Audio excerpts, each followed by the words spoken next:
2018 production of How to Succeed in Business Without Really Trying.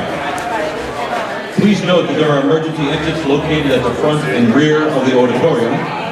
There will be a 15-minute intermission between Acts 1 and 2. We ask that you please refrain from using any flash photography during the show as it distracts the performers. We also ask at this time that you please turn all phones onto vibrate or into the off position. So ladies and gentlemen, sit back, relax, and enjoy How to Succeed in Business Without Really Trying.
Dear reader, this little book is designed to tell you everything you need to know about the science of getting ahead.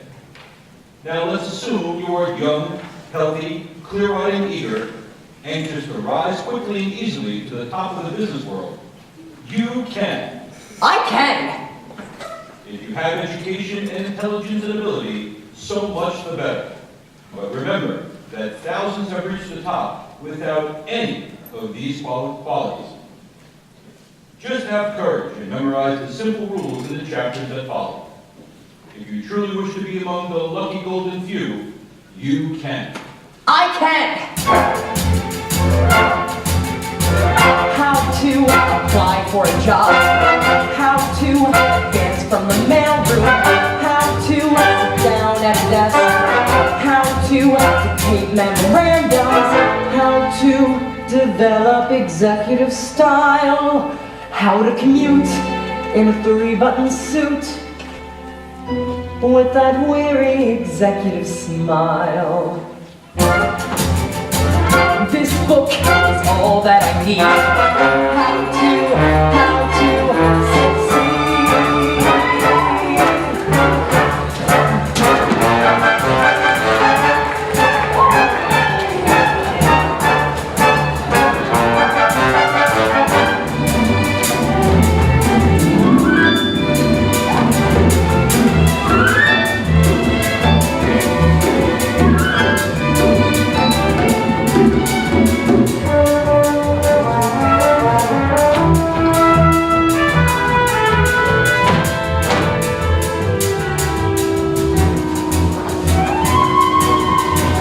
This book is all that I need. How to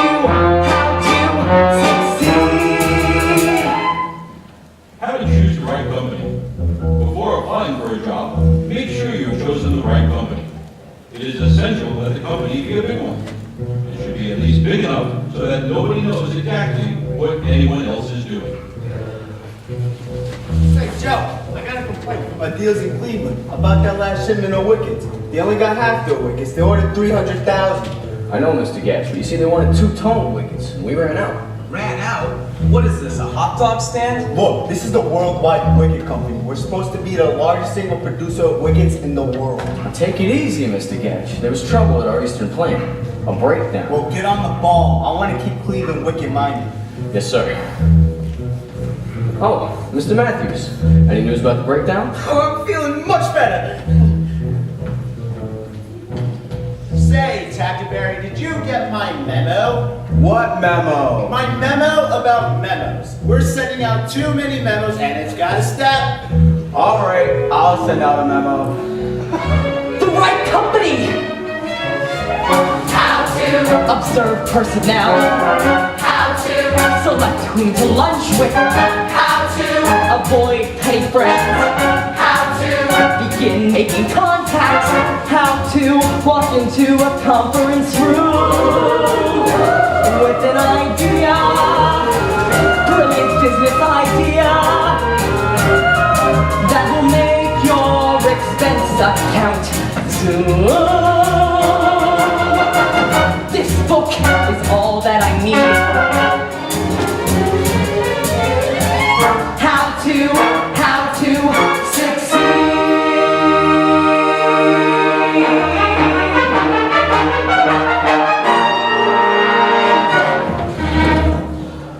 Never mind! Back to work, everybody! You heard me, I said get back to work!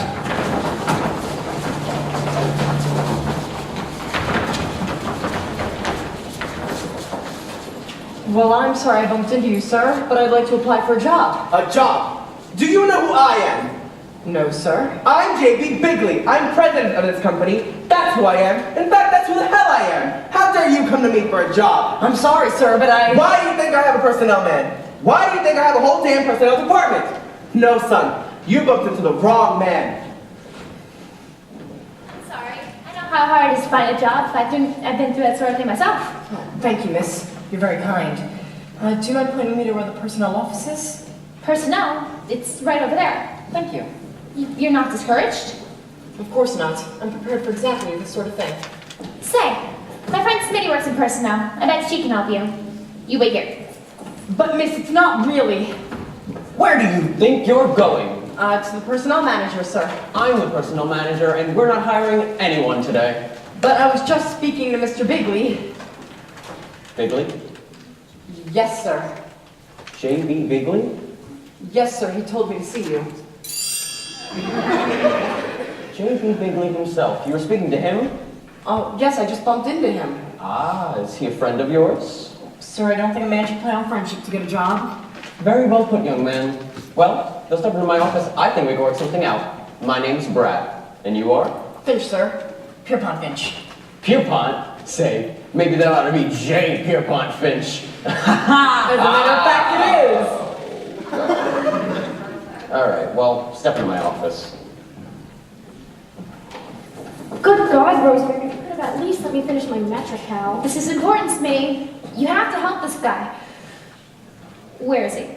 How would I know? He must have gone to Mr. to Brad's office. Go on in there. You're Brad's secretary. He'll listen to you. But why this frantic urgency?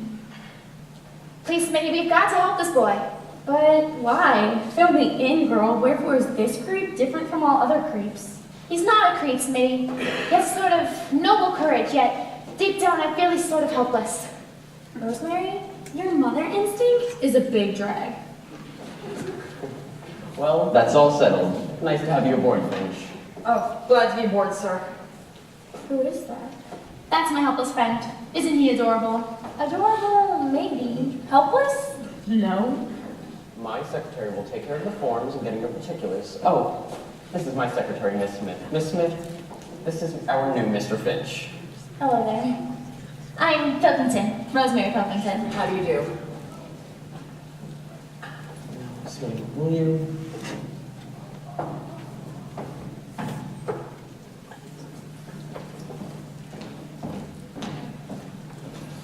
Say, Bud, have you guys in the mailroom sent out those Wicked catalogs yet? I don't know. I'm going out to lunch. At 11 o'clock. Why? Because I'm the boss's nephew. Oh, Bud. This is Bud from. This is Mr. Finch. He's going to be working with you in the mailroom. Glad you don't mind that. Oh, how do you do?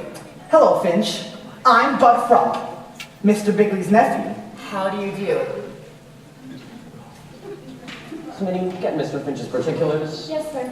Finch, nice to have you on our team. I'm glad to be playing with you, sir. Finch, are you ambitious? Not necessarily. Good. Just keep it that way. If you remember who you are, remember who I am, we'll get along fine. If not, You'll go crying to your uncle. I beg your pardon. I'm not going crying to my uncle. It just so happens that my mother is Mrs. Bigley's sister. So if I feel that anything is wrong, I phone mother phones Mrs. Bigley, and Mrs. Bigley phones Mr. Bigley. That's the democratic way. Mr. Finch, a man like you doesn't have to worry about someone like him. Oh, thank you, Miss Pilkington. You're very kind. Oh, Smitty, you were getting Mr. Finch's particulars. Yes, particulars. Now, Mr. Finch, the first question. Have you got a girl? A girl? Oh, no. Good. I mean, that's the right thing. And it's very wise of you not to have a girl. I'm glad you understand that, Miss Pilkington. You see, most women wouldn't. You see, I believe if a man wants to get ahead in the world of business, a girl, or let's say, an emotional involvement, can only lead to getting involved emotionally. That's very intelligent, Mr. Finch. Yes. Rosemary, are you through, Mr. Finch? For the moment. Fine. Now, if you'll step into my office, we'll get our business done. Well, Rosemary, you see? I think he's fascinating. I've seen some ambitious characters around here, but this guy's the eagerest beaver of them all. New Rochelle. Huh? Or maybe White Plains. No.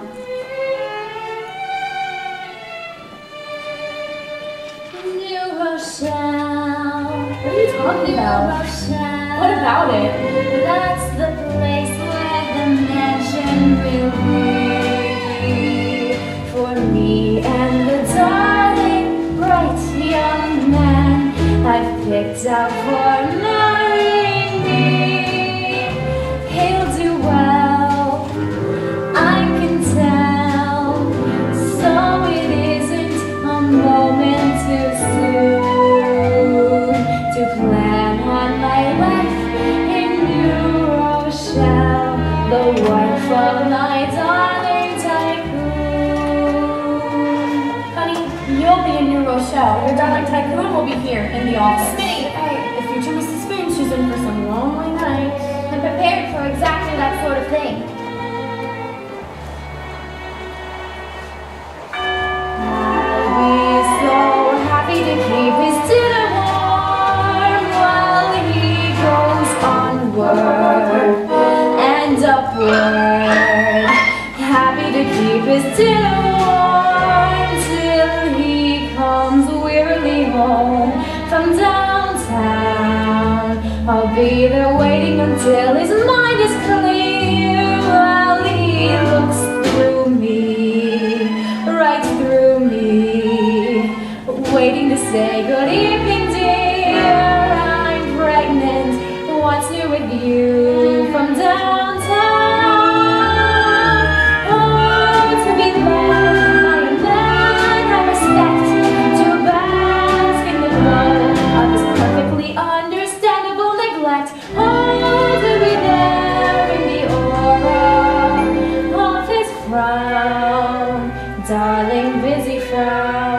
such heaven wearing the wifely uniform while he goes onward and upward, happy to keep his dinner warm till he comes really home from downtown.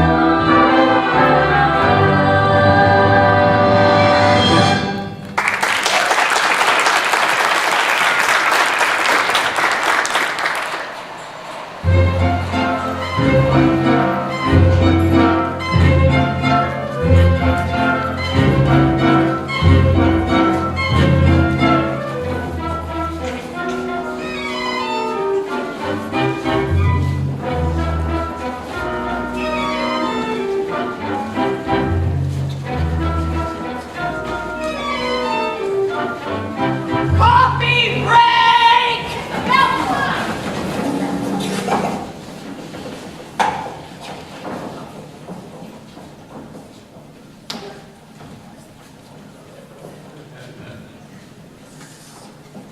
There's no coffee. No coffee? No coffee? No coffee. No coffee?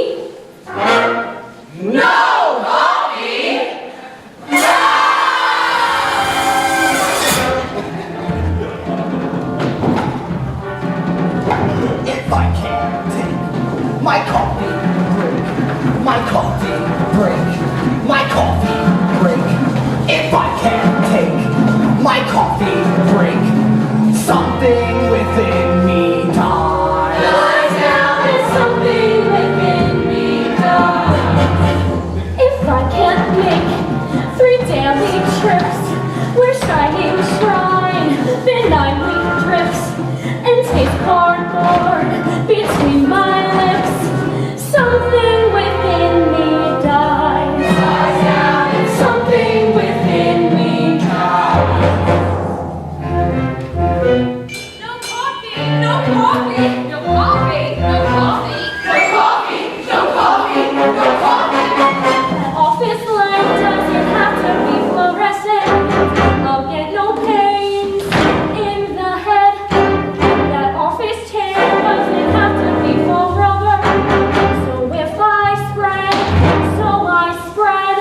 only one that makes a substance gets out the lead.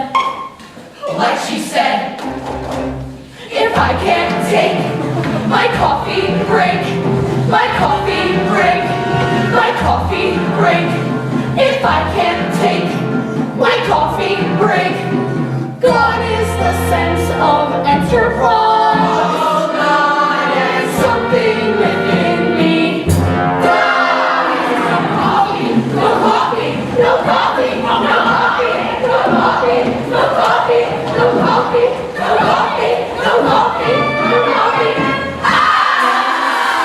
If I can't take my coffee break, Somehow the soul no longer tries. Somewhere I don't metabolize. something within me. Coffee or water, coffee or water, coffee or water, something inside me.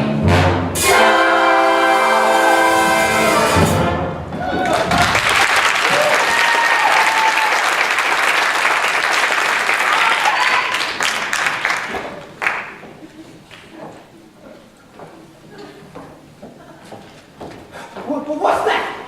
Coffee.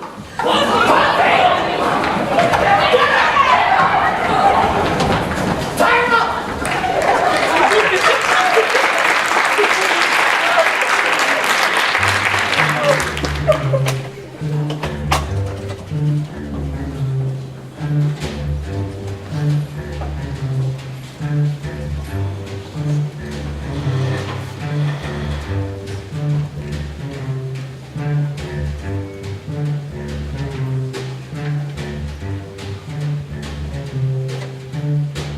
You have alertly seized your opportunities, and now on the first rung of the ladder. You are working in the mailroom. One word of caution about the mailroom: it is a place out of which you must get. Some of your rivals will not have the advantage of this knowledge, but you are forewarned. Do not get stuck in the mailroom. Plan to rise.